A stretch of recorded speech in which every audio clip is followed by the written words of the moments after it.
কাছে এলিশার কাছে তাকে পাঠানো হয় তার সুস্থতার জন্য।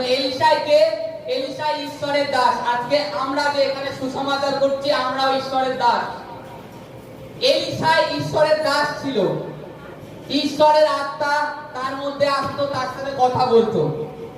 তা আর নতুন নিয়মে সেটা নয়, ঈশ্বর আত্মা সেচন করে দিয়েছেন, বাইবেলে লেখা আছে।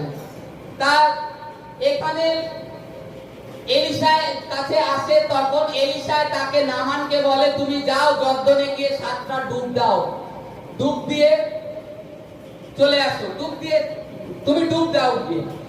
তা তখন কাকে পাঠালো? একটা দূতকে পাঠালো। দূত মানে মনে করুন সামথিং। এলিশা তার একজন শিষ্যকে